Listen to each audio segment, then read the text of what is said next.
Hello everyone, welcome back to another video. I hope you enjoyed the last one because today we're back with more Pokemon. As you can see here, we have a mix of kind of the recent few videos. We got building blocks and Pokemon, but instead of Legos, it's Mega Blocks. I mean, still building bricks, right? As you can see here, it's all of the Eeveelutions. If you didn't know, my favorite Pokemon are the Eeveelutions. So this thing was very exciting for me. Now this has been out for a little while now, and I've always thought about getting it, and then I just didn't for like the last 3 years.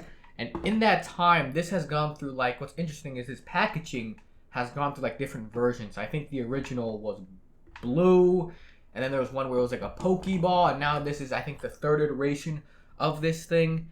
And this thing is kind of pricey, okay? I'm in the US, and this thing costs about $60 regular price. Fortunately, I was able to get this for $45, which was nice. So at $60, I wasn't planning on getting it. I just didn't think this was going to be worth $60, but $45, that's a much more reasonable price. So yeah, I'm very excited to open it up because I mean, I love Legos and I love Pokemon, so this just kind of just like a dream set, kind of. It's not like the Optimus Prime, which was mind-blowing because it actually was Lego. Mega Blocks, if you don't know, is made by the company Mattel. And I have, well, let's just say I've had a history with them because I used to do a lot of Thomas and Friends content back in my other channel. And Thomas is owned by Mattel, and let's just say the choices they made with that franchise has been interesting, to say the least. So Mattel, I don't really trust too much in Mattel because of a lot of their weird decisions with the Thomas the Tank Engine franchise, or Thomas and Friends, or Big World Big Adventures, or what is it now? Calling Engines Go, whatever it is now. Made me lose interest in Thomas and Friends a lot. So when it comes to Mattel, I'm like, ooh, it's them. But hopefully this set is good, even though it's made by Mattel. Mega Bloks, I've only bought a few sets from Mega Bloks, so haven't had too much experience with them. And for them, from what I've gotten, they're pretty alright. I don't think they're as good as Legos, but maybe this one will prove me wrong.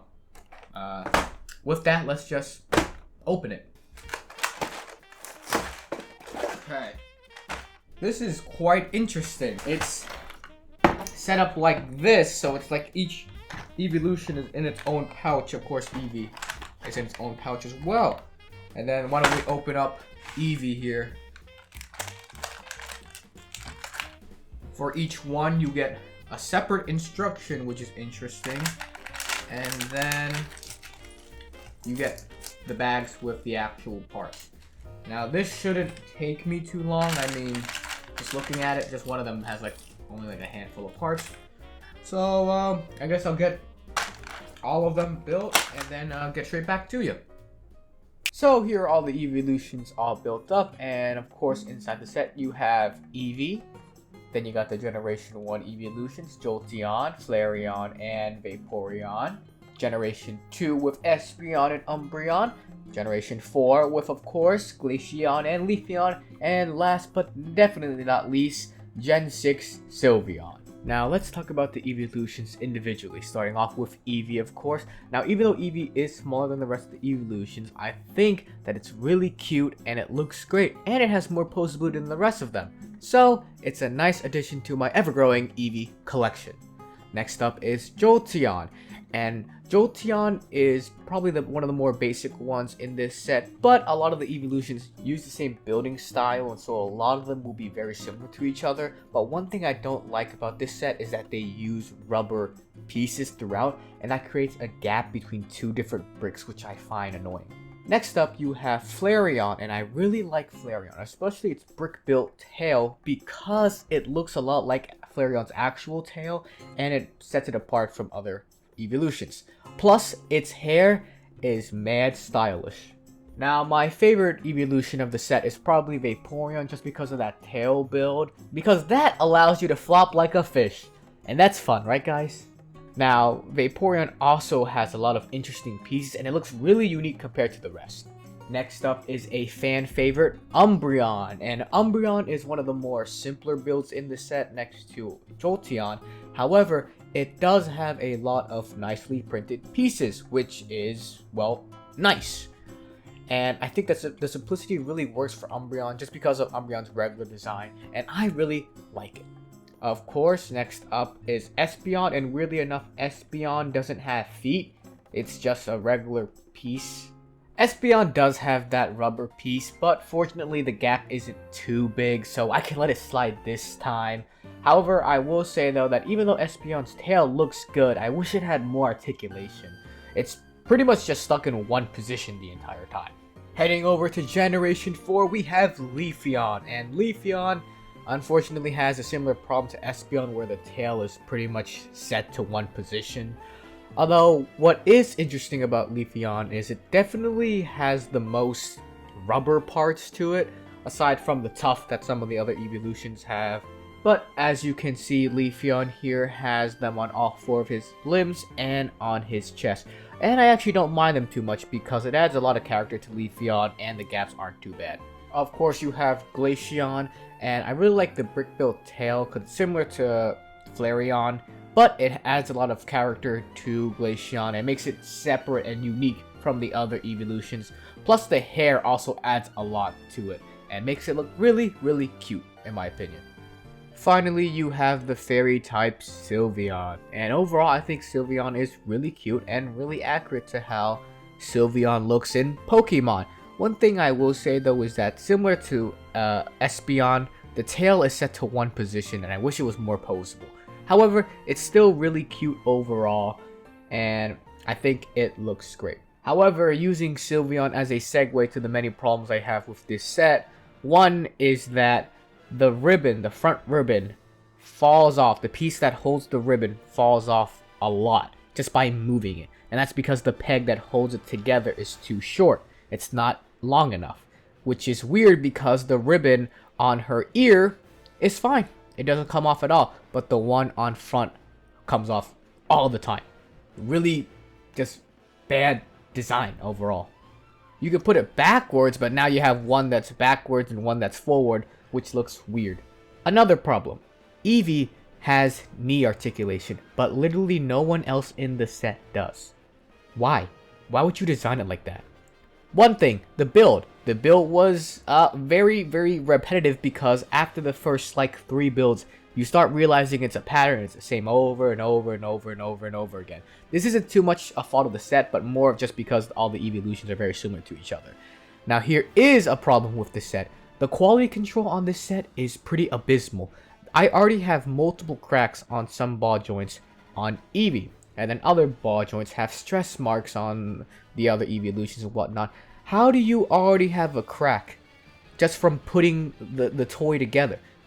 There's just a whole patch of paint missing from Glaceon's hair. What is this? What is this? Flareon. One ear is fine. One ear is completely fine. And then you go to the other ear, and then there's just black paint on the back. What kind of quality control do you have? What? And then, one that really made me sad. Even though I complimented how great Vaporeon's tail was, the fins already have stress marks from just building it. How can your building toy get damaged from just putting the toy together? That's inexcusable. It's like the 2008 Bionicle joints. Then you got pieces that straight up just don't even fit. There's just a gap in between them. And then you got paint that's see-through. Now, one thing I did hear about this set was that the legs didn't hold together too well. So I decided to run a little experiment by putting Espeon onto a Lego base plate and then try removing it by holding the body instead of the leg. Good news, the legs held together really well. Bad news is that it caused a stress mark on the leg. Now, this was kind of my fault, but I thought I should probably mention it to you anyway. So, there you go. Moving on from that, here is size comparisons. Here's the Eeveelutions next to a Lego Iron Man minifigure. Next up, here they are next to Tahu. Here they are next to a Transformers Legends class Rat Trap. And finally, here they are next to a Mega Bloks or Mega Construx Halo figure. So my overall thoughts for this set is that it had a lot of potential. You know, the Eeveelutions looked good. And that's about it. In terms of problems, there were quite a lot of them, but the main one was definitely quality and quality control. If it wasn't for that, I could have recommended this set. However, because of how bad it is, I honestly don't recommend this.